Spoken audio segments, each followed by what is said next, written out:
ಲೋಕಸಭಾ ಚುನಾವಣೆಗೆ ಮತ್ತೆ ಸದ್ದು ಮಾಡ್ತಾ ಇರುವಂತಹ ಕ್ಷೇತ್ರ ಅಂತಂದ್ರೆ ರಣ ಮಂಡ್ಯ.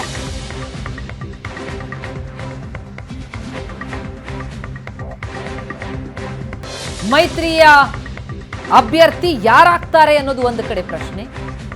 ಈ ಮಧ್ಯೆ ಮಂಡ್ಯದಲ್ಲಿ ಬಿಜೆಪಿ ಜೆಡಿಎಸ್ನ ಮೈತ್ರಿಯನ್ನ ಅಭ್ಯರ್ಥಿಯನ್ನ ಒಬ್ಬರನ್ನ ಹಾಕಿದ್ರೆ ಆಗ ಮಂಡ್ಯ ಮಹಾಯುದ್ಧದಲ್ಲಿ ಧುಮುಕುವಂತಹ ಸೇನಾನಿಗಳು ಯಾರ್ಯಾರು?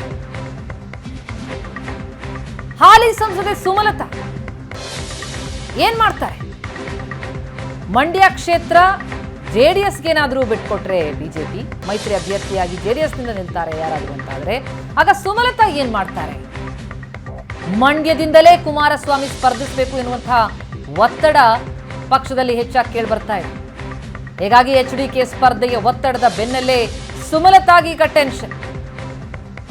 ಮಂಡ್ಯದಿಂದ ಮೈತ್ರಿ ಅಭ್ಯರ್ಥಿಯಾಗಿ HDK ಸ್ಪರ್ಧಿಸಿದ್ರೆ ಆಗ ಸುಮಲತಾರ ನಡೆ ಏನಾಗಿರುತ್ತೆ? ಮಾಜಿ ಸಿಎಂ HDKಗೆ ಕ್ಷೇತ್ರ ಬಿಟ್ಕೊಡ್ತಾರ ಸುಮಲತಾ, ಅಥವಾ ಕ್ಷೇತ್ರ ಬಿಟ್ಕೊಡದೆ ಮೈತ್ರಿ ಅಭ್ಯರ್ಥಿಗೆ HDKಗೆ ಸೆಡ್ ಹೊಡಿತಾರ?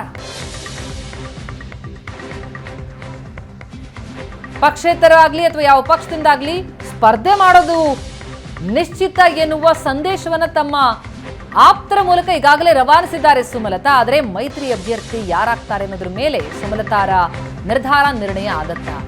ಮಂಡ್ಯದಲ್ಲಿ ಜೆಡಿಎಸ್ ಬಿಜೆಪಿ ಮೈತ್ರಿಗೆ ವಿರೋಧ ಮತ್ತೊಂದು ಕಡೆ ಹೆಚ್ಚಾಗ್ತಾ ಇದೆ. ಇದೇ ವಾರ ಬಿಜೆಪಿ ಜೆಡಿಎಸ್ ಸೀಟು ಹಂಚಿಕೆ ಫೈನಲ್ ಆಗತ್ತೆ.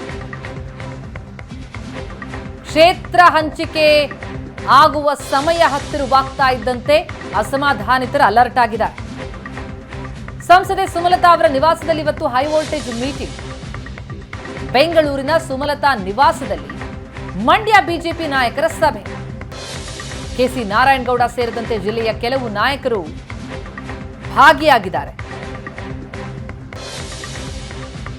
ಮಂಡ್ಯ ಕ್ಷೇತ್ರ ಹಾಗಿದ್ರೆ ಜೆಡಿಎಸ್ ಪಾಲಾಗೋದು ಬಹುತೇಕ ಖಚಿತನಾ? ಮಂಡ್ಯ ಕ್ಷೇತ್ರ ಏನಾದರೂ ಜೆಡಿಎಸ್ ಪಾಲಾದ್ರೆ ಮುಂದೆ ಏನ್ ಮಾಡಬೇಕು? ಈ ಬಗ್ಗೆ ಮುಖಂಡರ ಅಭಿಪ್ರಾಯವನ್ನು ಸಂಗ್ರಹಿಸಲಿದ್ದಾರೆ ಹಾಲಿ ಸಂಸದೆ ಸುಮಲತಾ. ಈ ಬಗ್ಗೆನಷ್ಟು ಡೀಟೇಲ್ಸ್ ಕೊಡ್ತಾರೆ ನಮ್ಮ ಮಂಡ್ಯ ಪ್ರತಿನಿಧಿ ನಂದನ್. ಈಗ ಸಂಪರ್ಕದಲ್ಲಿದ್ದಾರೆ.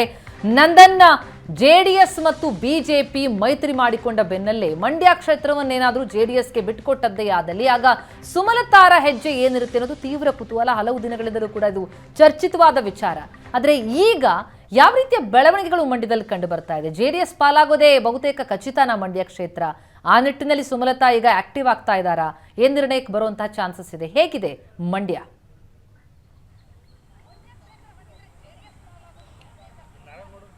ಪ್ರತಿಮಾ, JDS BJP ಮೈತ್ರಿ ಘೋಷಣೆ ಆಗಿದೆ. ಮಂಡ್ಯ ಕ್ಷೇತ್ರ ಬಹುತೇಕ JDS ಪಾಲಾಗೋದು ನಿಶ್ಚಿತ ಅನ್ನುವಂಥ ಮಾಹಿತಿಗಳೇ ಕೂಡ ಬರ್ತಾ ಇರುವಂಥದ್ದು. ಒಂದು ವೇಳೆ JDSಗೆ ಮಂಡ್ಯ ಕ್ಷೇತ್ರ ಹೋದರೆ ಸುಮಲತಾ ಅವರ ಮುಂದಿನ ನಡೆ ಏನಾಗುತ್ತೆ ಅನ್ನುವಂಥದ್ದು ಭಾಳಷ್ಟು ಕುತೂಹಲ. ಯಾಕಂತ ಹೇಳಿದ್ರೆ ಅವರು ಮೈತ್ರಿ ಅಭ್ಯರ್ಥಿ ಆಗುವಂಥದ್ದು ಸಾಧ್ಯತೆಗಳು ತೀರಾ ವಿರಳ.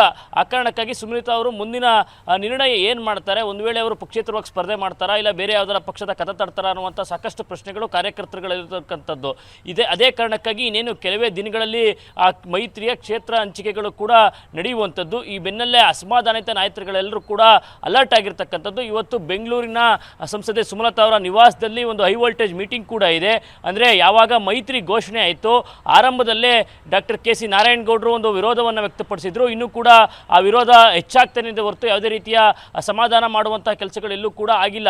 ಇದೀಗ ಅವರು ಸೇರಿದಂತೆ ಅಸಮಾಧಾನಿತ BJPಯ ಕೆಲ ನಾಯಕರುಗಳೆಂದರೆ ಅವರೆಲ್ಲರೂ ಕೂಡ ಈ ಸಭೆಯಲ್ಲಿ ಭಾಗಿಯಾಗ್ತಾರೆ ಎನ್ನುವಂಥ ಮಾಹಿತಿಗಳು ಕೂಡ ಸಿಗ್ತಾ ಇರ್ತಕ್ಕಂಥದ್ದು. ಬೆಂಗಳೂರಿನ ಸಂಸದೆ ಸುಮಲತಾ ಅವರ ನಿವಾಸದಲ್ಲಿ ಮಧ್ಯಾಹ್ನ 3:30ಕ್ಕೆ ಸರಿಯಾಗಿ ಸಭೆ ಕೂಡ ಆರಂಭ ಆಗುತ್ತೆ ಅಂತಲೇ ಹೇಳಲಾಗ್ತಾ ಇದೆ.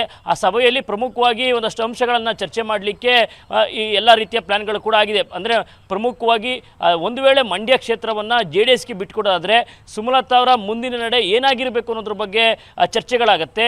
ಅಲ್ಲಿರ್ತಕ್ಕಂಥ ಅಸಮಾಧಾನಿತ ನಾಯಕರುಗಳಿದ್ದಾರೆ, ಅವರಿಂದ ಅಭಿಪ್ರಾಯ ಸಂಗ್ರಹಿಸುವಂಥ ಕೆಲಸಗಳು ಕೂಡ ಆಗುತ್ತೆ. ಈಗಾಗಲೇ ಸಂಸದೆ ಸುಮಲತಾ ಅವರು ತಮ್ಮ ಆಪ್ತ ಆಪ್ತರ ಮುಖಾಂತರ ಅಂದರೆ ಮೈತ್ರಿ ಅಭ್ಯರ್ಥಿ ಆಗದೇ ಇರಲಿ, BJPಗೆ ಕ್ಷೇತ್ರ ಬಂದರೂ ಬರದೇ ಇದ್ರೂ ಕೂಡ ನನ್ನ ಸ್ಪರ್ಧೆ ಖಚಿತ ಅಂತ ಹೇಳುವಂತಹ ಸಂದೇಶವನ್ನು ಆಪ್ತರ ಮೂಲಕ ತಿಳಿಸಿದ್ದಾರೆ. ಆದರೆ ತಾವೇ ಮಾತನಾಡ್ತಾ ಸಂದರ್ಭದಲ್ಲಿ ನಾನು ಇನ್ನೂ ಸ್ಪರ್ಧೆ ಬಗ್ಗೆ ನಿರ್ಧಾರವನ್ನೇ ಮಾಡಿಲ್ಲ, ಆ ಯೋಚನೆ ನನಗಿಲ್ಲ, ಆ ಸಮಯ ಬಂದಾಗ ಹೇಳ್ತೀನಿ, ಇವೆಲ್ಲರೂ ಕಾಯಬೇಕು ಅನ್ನುವಂತಹ ಅಡ್ಡಗೋಡ ಮೇಲೆ ದೀಪ ಇಡುವಂತಹ ಮಾತುಗಳನ್ನು ಕೂಡ ಆಡಿದ್ದಾರೆ. ಇದೀಗ ಬಹಳ ಅಂತಿಮ ಘಟ್ಟದಲ್ಲಿದ್ದಾರೆ. ಯಾಕೆಂದರೆ ಒಂದು ವೇಳೆ JDSಗೆ ಮಂಡ್ಯ ಕ್ಷೇತ್ರವನ್ನು ಬಿಟ್ಕೊಡೋದಾದರೆ ನಿಜಕ್ಕೂ ಕೂಡ ಸುಮಲತಾ ಅವರ ರಾಜಕೀಯ ಬದುಕು ಒಂದು ರೀತಿ ಅತಂತ್ರ ಆಗುತ್ತೆ. ಆವಾಗ ಮಂಡ್ಯ ಬಿಡಲೇಬೇಕಾದಂಥ ಪರಿಸ್ಥಿತಿ ಎದುರಾಗುತ್ತೆ. ಇದೀಗ ಎಲ್ಲ ರೀತಿಯ ಮುನ್ನೆಚ್ಚರಿಕೆ ಕ್ರಮಗಳನ್ನು ತಗೊಳ್ಳೋದಕ್ಕೆ ಸುಮಲತಾ ಅವರು ಕೂಡ ಮುಂದಾಗಿರ್ತಕ್ಕಂಥದ್ದು. ಒಂದು ವೇಳೆ ಅವರು ಒಂದು ಪಕ್ಷೇತರವಾಗಿ ಬರುವಂತಹ ನಿರ್ಧಾರಕ್ಕೆ ಬಂದರೆ ಈಗೇನೆಲ್ಲ ಮೈತ್ರಿಯ ವಿರುದ್ಧ ಒಂದು ಅಸಮಾಧಾನವನ್ನು ವ್ಯಕ್ತಪಡಿಸುವಂಥ ನಾಯಕರೇನಿದ್ದಾರೆ ಅವರೆಲ್ಲರೂ ಕೂಡ ಬೆಂಬಲವನ್ನು ವ್ಯಕ್ತಪಡಿಸ್ತಾರೆ ಅನ್ನುವಂತಹ ಪ್ರಶ್ನೆ ಅವರಲ್ಲಿದೆ. ಆ ಕಾರಣಕ್ಕಾಗಿ ಇವತ್ತೆಲ್ಲರೂ ಕೂಡ ಅಸಮಾಧಾನಿತ ನಾಯಕರೆಲ್ಲರೂ ಕೂಡ ಸಭೆಗೆ ಆಹ್ವಾನ ಮಾಡಿರ್ತಕ್ಕಂಥದ್ದು. ಒಂದು ವೇಳೆ ನನ್ನ ನಿರ್ಧಾರಕ್ಕೆ ನೀವೆಲ್ಲರೂ ಜೊತೆಗಿರ್ತೀರಾ ಅನ್ನುವಂಥ ಅಭಿಪ್ರಾಯಗಳು ಕೂಡ ಸಂಗ್ರಹಿಸೋದಕ್ಕೆ ಇದೀಗ ಸಂಸದೆ ಸುಮಲತಾ ಅವರು ಕೂಡ ಮುಂದಾಗಿರ್ತಕ್ಕಂಥದ್ದು. ಪ್ರತಿಮಾ, ಥ್ಯಾಂಕ್ ಯು.